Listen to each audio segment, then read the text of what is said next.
Hello friends, it's funkyplaybrothers, and please remember to subscribe to our YouTube. And today we're reading He-Man and the Masters of the Universe, Tales of Eternia, and Netflix animated series, The Hunt for Lost Man, New York Times best-selling author Gregory Mon. Book 1, Chapter 11, Part 11. Now let us read it. The Master's eyes, the sheer wall of rock and ice. The entrance was as high off the ground as a small mountain peak, but He-Man had leaped at least that high in the past. He could try again, but he didn't want to leave his friends behind. They were in this together. Can you two get up there without the ship? He asked. Balcat was eyeing a crag in the mountain off to their right. His claws of the wild extended, digging into the ice. Don't insult me, the tiger replied. Rammy, she winked, then fired two energetic cables from her suit, anchoring them in the ice, and pulled herself back as far as she could. Last one up's a rotten navet. Sparks flew in their directions as Ram-Man launched forward, a spinning, whirling ball of light with He-Man's best friend inside, screaming across the ice and up the mountainside. Balcat laughed, then leaped toward the crag. Man really didn't want to be the rotten navet. Then he stunk almost as bad as Pelesian perfume. There was only one thing to do now. He raced forward as fast as he could, took several small jumps, then planted both of his feet on the frozen ground and pushed off with all his might. Immediately, he soared as if he'd been shot out of a cannon. The icy air on his face renewed his vigor. As he landed with a thud of the balcony high above, Rammy had already zoomed past him. He-Man worried she was going to launch herself right over the top of the peak and out into the sea beyond.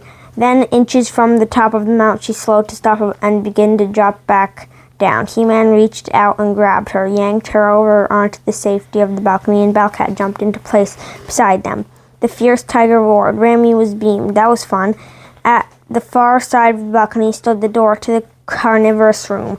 Gray and white smoke billowed. The winged sentries that had attacked the Wind Raider were nowhere in sight. The scene was eerily calm. He-Man didn't like it at all. Then the balcony shook. Seconds later, it rumbled again. Protectively, He-Man stepped out in front of his friends. Neither of them had any interest in cowering behind the champion. However, as He-Man edged forward, Rammy and Balcat moved with him. Again and again, the ground shook. Is that an earthquake? Rammy asked. That's no earthquake, Balcat answered. I fear those are footsteps. The sound stopped. Seconds passed in tense silence. An intermittent breeze blew from inside the cave. Yet these were no gusts of wind. They were the breath of an enormous beast.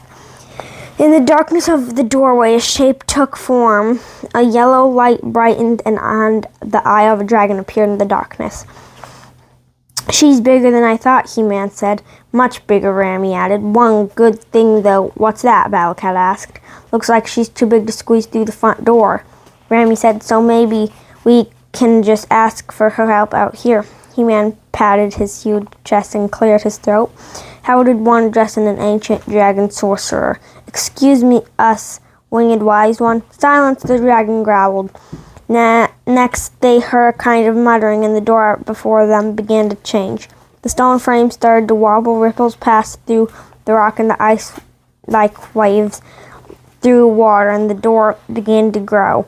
Within seconds, it has experienced twice its former size, and it kept growing larger and larger. Finally, Granamir stepped forward into the icy blue light of day. The dragon sorcerer looked like her two smaller sentries, only 4 or 5 times as large. Her purple skin was wrinkled and leathery. Her huge yellow eyes took down at them above a pair of giant smoking nostrils.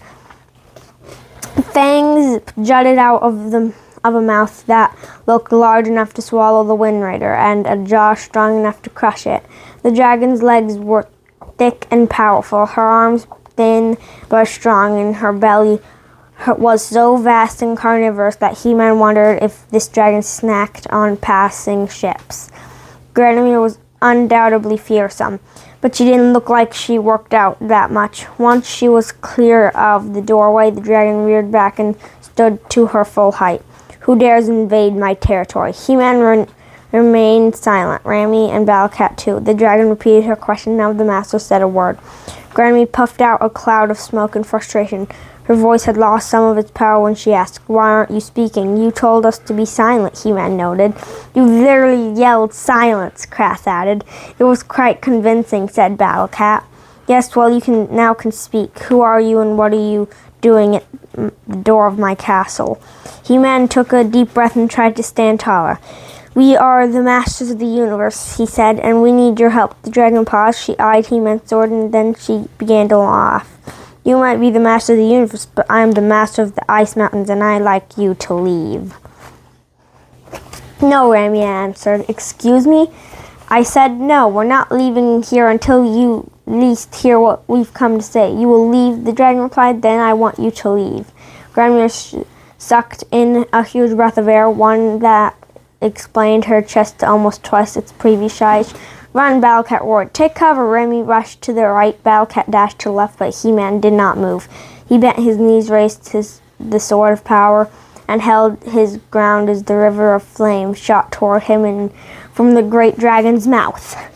And that's the end of Chapter 11. Granomir was turned into a girl, even though in every show it was a boy, I think. So, friends, thanks for watching. Like, comment, subscribe, hit the notification bell.